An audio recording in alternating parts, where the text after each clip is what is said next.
Hello అండి, welcome back to my channel Godavari అమ్మాయి అరుణ. ఆలు పరోటా చేశానండి, చాలా సాఫ్ట్ గా వచ్చింది. టేస్ట్ కూడా చాలా బాగుంది. ఎలా చేశానో ప్రాసెస్ అయితే చూపించేస్తాను, చూసే. ముందుగా 2 కప్పుల మైదా, 1 కప్పు గోధుమ పిండి వేసాను. రుచికి సరిపడినంత సాల్ట్, 1 స్పూను ఆయిల్ వేసి మొత్తం అంతా ఒకసారి కలుపుకొని కొంచెం కొంచెంగా వాటర్ యాడ్ చేస్తూ చపాతీ ముద్దలా కలుపుకున్నానండి. పైన కొంచెం ఆయిల్ వేసి మొత్తం అంతా ఇంకొకసారి కలుపుకున్నాను. ఒక అరగంట మూత పెట్టి పక్కన పెట్టేసుకోవాలండి.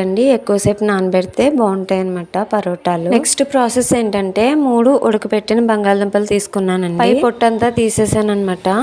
మొత్తం అన్ని కూడా ఇలా తురుముకుంటే పరోటాలు విరగకుండా వస్తాయండి. మొత్తం అన్ని కూడా ఇలా మెత్తగా తురుముకున్నానండి. స్టవ్ మీద ఒక పాత్రలో ఆయిల్ వేసి చిన్నగా కట్ చేసుకున్న ఉల్లిపాయ ముక్కలు, 1 పచ్చిమిర్చి ఇలా సన్నగా కట్ చేసుకున్నానండి. అదే విధంగా చిన్న చిన్న ముక్కలుగా చేసుకున్న అల్లం వేసి ఒకసారి కలుపుకోవాలి. జీలకర్ర, కరివేపాకు, కొత్తిమీర ఇవన్నీ వేసి బాగా వేయించుకోవాలి. ఉల్లిపాయ ముక్కలు బాగా మగ్గిన తర్వాత తురిమి పెట్టుకున్న బంగాళదుంప మిశ్రమాన్ని కూడా వేసి బాగా కలుపుకోవాలండి. ఇదంతా మొత్తం అంతా కలిసేలా కలుపుకున్న తర్వాత రుచికి సరిపడినంత సాల్ట్ వేసుకోవాలి.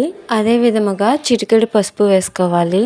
2 స్పూన్ల కారం వేసుకున్నానండి. మొత్తం అంతా బాగా కలిసేలా కలుపుకున్నానండి. ఇప్పుడు నానిన పిండి ముద్ద ఉంది కదండి, దాని మీద పొడి పిండి చల్లుకుని ఒక చిన్న ముద్ద తీసుకుని ఇలా పలుచగా చేసుకుంటూ ముందుగా ప్రిపేర్ చేసుకున్న ఆలు స్టఫింగ్ ఉంది కదండి, అదైతే ఒక ఉండ పెట్టేసుకోవాలి. దీంట్లో మొత్తం అంతా కూడా ఇలా క్లోజ్ చేసేసుకోవాలండి. పైన పొడిపిండి చల్లుకుంటూ చపాతీ కర్ర తోటి గట్టిగా ప్రెస్ చేయకుండా పైన కొంచెం మందంగా చేసుకోవాలి. వీడియోలో చూపిస్తున్న విధంగా ఇలా ఫోల్డ్ చేసుకున్నానండి. గట్టిగా చపాతీలా ప్రెస్ చేసినట్లయితే లోపల స్టఫింగ్ అంతా బయటకు వస్తుందండి. ఇంకో ప్రాసెస్ ఏంటంటే 2 చపాతీ ముద్దల్ని తీసుకుని ఇలా పలుచగా చేసి ఒక చపాతీ మీద ముందుగా ప్రిపేర్ చేసి పెట్టుకున్న మిశ్రమాన్ని వేసి చపాతీ మొత్తం స్ప్రెడ్ చేయాలండి. దాని మీద ఇంకొక చపాతీ వేసి అంచులన్నీ కవర్ చేయాలి. ఎక్కడ ఓపెన్ ఉండకూడదు. ఓపెన్ అవ్వకుండా చుట్టూరు అయితే ఇలా కవర్ చేసేసానండి. ఇంకొక ప్రాసెస్ ఏంటంటే ఫోల్డింగ్ చేయకుండా కూడా చేసుకున్నా బాగుంటుందండి. స్టవ్ మీద ప్యాన్ వేడెక్కిన తర్వాత ఒక్కొక్కటిగా ఇలా ఆయిల్ వేయకుండా 2 వైపులా ఒకసారి కాల్చిన తర్వాత మాత్రమే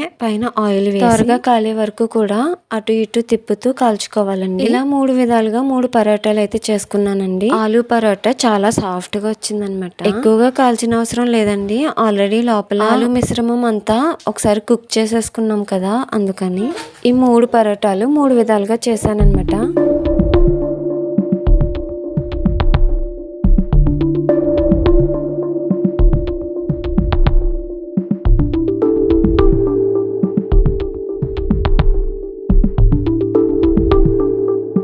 కూడా చాలా బాగా కుదిరినాయండి. చాలా సాఫ్ట్ గా అయితే వచ్చింది. తినడానికి కూడా చాలా బాగున్నాయండి. మా హరీష్ అయితే ఏం చేసినా తినని వాడు ఈసారి అయితే చాలా ఇష్టంగా తిన్నాడు. దీనిలోకి ఎటువంటి కర్రీ కూడా అవసరం లేదండి, ఇలానే తినేయొచ్చు. మరి నా వీడియో నచ్చినట్లయితే లైక్ చేయొచ్చు కదండి. అలాగే సబ్స్క్రైబ్ కూడా చేసుకోండి. Thanks for watching. Bye bye.